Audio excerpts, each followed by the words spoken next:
Colour বার। আমি স্নেহা শুরু করছি বিনোদন জগতে স্পাইসি লেটেস্ট খবর আর গসিপ নিয়ে এন্টারটেইনমেন্ট বুলেটিন কালার বার। অভিনেত্রী বিদ্যা বালান এবার পা রাখছেন দক্ষিণী সিনেমায়। দীর্ঘদিনের গুঞ্জনের পর এবার নিশ্চিত দক্ষিণের সুপারস্টার রজনীকান্তের সঙ্গে একই পর্দায় দেখা যাবে তাকে। কোন ছবিতে দেখা যাবে বিদ্যাকে, চোখ রাখবো খবরে। বলিউডের গণ্ডি পেরিয়ে দক্ষিণী বিনোদন দুনিয়ায় অভিষেক ঘটতে চলেছে নায়িকা বিদ্যা বালানের।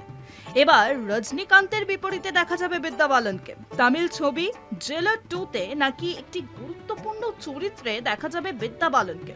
ছবিতে মিঠুন চক্রবর্তীর বড় মেয়ের চরিত্রে দেখা যাবে তাকে। এই ছবিতে খল চরিত্রে থাকবেন মিঠুন চক্রবর্তী। নেলসন দিলীপ কুমারের পরিচালনায় একই সঙ্গে এই ছবিতে রয়েছেন রজনীকান্ত। তবে রজনীকান্তের বিপরীতে বিদ্যাকে দেখা যাবে কিনা তা এখনো স্পষ্টত জানা যায়নি। এই মুহূর্তে চেন্নাইয়ে চলছে এই ছবির শুটিং। এরপর ছবির পরবর্তী অংশের শুটিং হবে গোয়াতেও। জানুয়ারি মাসে হবে ছবির পোস্ট প্রোডাকশনের কাজ। মুম্বাই ও বেঙ্গালুরুতে রয়েছে অভিনেত্রী মৌনি রায়ের রেস্তোরাঁ। ভারতীয় খাবারই পাওয়া যায় সেখানে। এবার নেটারক্ষরিকদের মধ্যে চর্চা শুরু হলো খাবারের দাম নিয়ে। কোন খাবারের কত দাম, চলুন দেখে নিই। শিল্পা শেট্টির রেস্তোরাঁ বাস্তিয়ান সম্পর্কে একটি খবর প্রকাশ্যে আসে।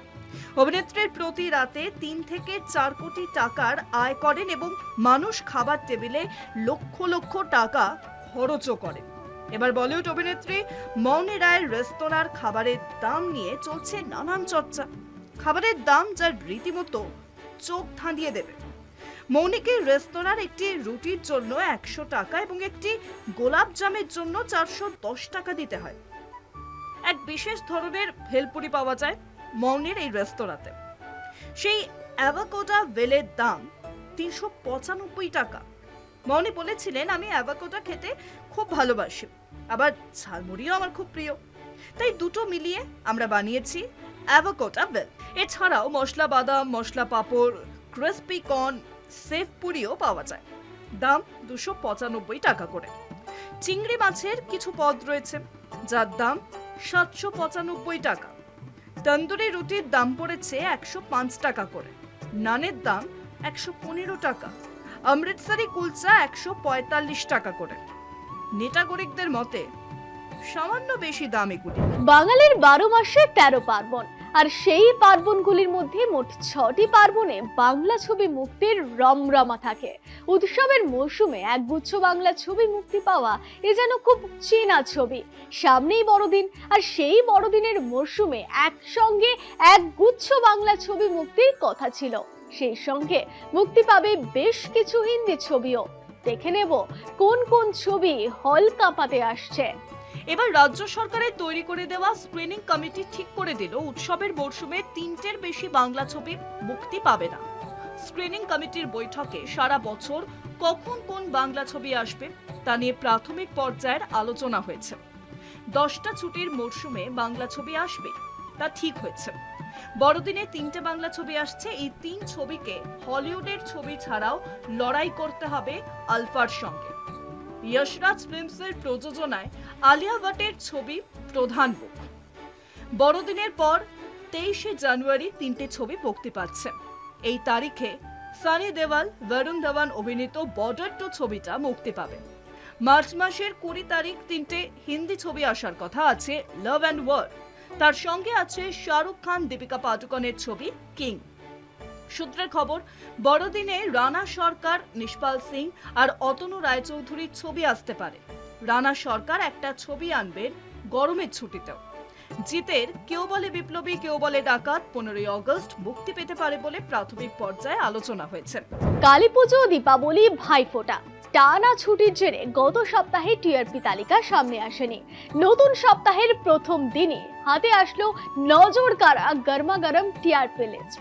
কার দখলে রইল ছোট পর্দা, কে কোন স্থান দখল করলো, চলুন দেখে নিই এক নজরে। নতুন সপ্তাহের প্রথম দিনই হাতে এলো টিআরপি লিস্ট। এই সপ্তাহের টিআরপি লিস্টে সেরা পরিণীতা 7.5 নম্বর নিয়ে শীর্ষস্থানে পরিণীতা। অন্যদিকে বর্তমানে বাংলা টেলিভিশনের সবচেয়ে পুরনো মেগা জগদ্ধাত্রী এই সপ্তাহেও রেটিং চার্টে দ্বিতীয় স্থানে রয়েছে। আর্য অপর্ণার রহস্যের মোড়া গল্পে জল কতদূর তা দেখতে হাঁ করে গিলছে দর্শক। 6.5 নম্বর নিয়ে তৃতীয় স্থানে রয়েছে চিরদিনই তুমি যে আবার। চতুর্থ স্থান ভাগ করে নিয়েছে জি বাংলার ফুলকি এবং স্টার জলসার পরশুরাম। অন্যদিকে 6.2 নম্বর নিয়ে পঞ্চম স্থানে রয়েছে দাদা বলি। ষষ্ঠ স্থান দখল করে রেখেছে রাঙামতি তীরন্দাজ। সপ্তম স্থানে রয়েছে জোয়ার ভাটা এবং রাজরাজেশ্বরী রানী ভবানী। 5.5 রেটিং পয়েন্ট নিয়ে অষ্টম স্থানে জায়গা করে নিয়েছে রনিতা দাস ও বিশ্বজিতের ওমর দরদিয়া। নবম হয়েছে চিরসখা ও লক্ষ্মীর ঝাঁপি। অন্যদিকে দশম স্থান দখল করলো তুই আমার হিরো। 31শে অক্টোবর জগদ্ধাত্রী পুজোর শুভ দিনে মুক্তি পাচ্ছে শ্রী দুর্গা। এই ছবিটি একজন সাধারণ নারীর লড়াই এবং নারী শক্তির গল্প বলবে। ছবির মুখ্য চরিত্রে দেখা যাবে অভিনেত্রী অপরাজিতা আঢ্যকে। শ্রী দুর্গা নিয়ে আড্ডায় আমাদের প্রতিনিধি পারমিতা আচার্যকে কি জানালেন অপরাজিতা, দেখে নেব। এই গল্পে যে চরিত্রে তুমি আসছো সেখানে সংসার থেকে একটা বিতৃষ্ণা জন্মেছে, একটা খারাপ লাগা, অনেক কিছু চাওয়া সেগুলো না পাওয়া। অপাদি ব্যক্তিগত জীবনে এমন কিছু রয়েছে? চাওয়া না পাওয়া? না না না, আমারে তুমি অশেষ করেছে এমন লীলা তবু। জীবনে যা চেয়েছি তার থেকে বেশি পেয়েছি, এবং জীবনে এমন কোনোদিন ঘটনা ঘটেনি যে ঈশ্বর এসে পিঠে হাতটা রাখেনি। দেরি হয়েছে হয়তো, যেটা চেয়েছি সেটা পেতে হয়তো দেরি হয়েছে, কিন্তু পেয়েছি, এবং যা ডিজার্ভ করি তার তুলনায় অনেক বেশি পেয়েছি। সুতরাং না পাওয়ার জায়গা কিছু নেই। আফসোস কাজ করে অপরাজিতা? হ্যাঁ করে, বাবা কিছু দেখে যেতে পারেননি, এটাই একমাত্র আফসোস, এটা কাজ করে, তার বাইরে কোনো আফসোস নেই। কোনো খারাপ সিদ্ধান্ত যার জন্য এখনো তুমি মনে করো যে ইস কেন করেছিলাম, এটা না করলে হয়তো আরো ভালো হতে পারতো? হ্যাঁ, আসলে মা তো বাইপোলার ডিসঅর্ডার ছিলেন, এবং আমার বিয়ের পর সেটা আরো বেশি করে দেখা দেয় ওনার মধ্যে। তো আমার সবসময় মনে হয় আমি যদি বাবা মারা যাওয়ার 2 বছরের মধ্যে আমার বিয়ে হয়ে যায়, তো অত তাড়াহুড়ো করে বিয়েটা না করে আরো কিছুদিন মায়ের সঙ্গে থাকতাম, তাহলে মায়ের যে প্রতিবন্ধকতাগুলো, মানসিক প্রতিবন্ধকতাগুলো পরবর্তীকালে তৈরি হয়েছিল, যেগুলো আমরা সাফার করেছি, আমি বা দাদা বা, সেগুলো বোধহয় করতে হতো। তোমাকে প্রত্যেকে বলে যে তুমি একজন পারিবারিক, মানে কিভাবে সামলে চলো সংসার থেকে। কখনো আমি যেটা একটু আগেও বললাম যে বিতৃষ্ণা এসছে, থোর আর ভালো লাগছে না। না, আমার সংসারটা তো তোর থেকে ভালো কেউ জানে না মা। এত রকমারি সংসার, আর এত সারাক্ষণ বিভিন্ন ঘটনা ঘটছে, এত কমেডি হচ্ছে, ইভেন্টফুল, এবং লোকের যন্ত্রণা আমরা বাড়িতে করিয়ে নিয়ে আসি। সুতরাং ওখানে বিতৃষ্ণা আসার কোনো জায়গা নেই। তোমার জীবনের একটা রিউমার শুনি, যেটা তুমি শুনেছো এবং ভীষণ অবাক হয়েছিলে। রিউমার? আমি টুকটাক করি। ও এত পুজো টুজো করে, বাবারে বাবা, দেখো হাতে কত কিছু পড়ে থাকে, টুকটাক করে। শুনে তোমার প্রথম অনুভূতিটা কি হয়েছিল? হাসি পেয়েছিল, অবশ্যই হাসি পেয়েছিল।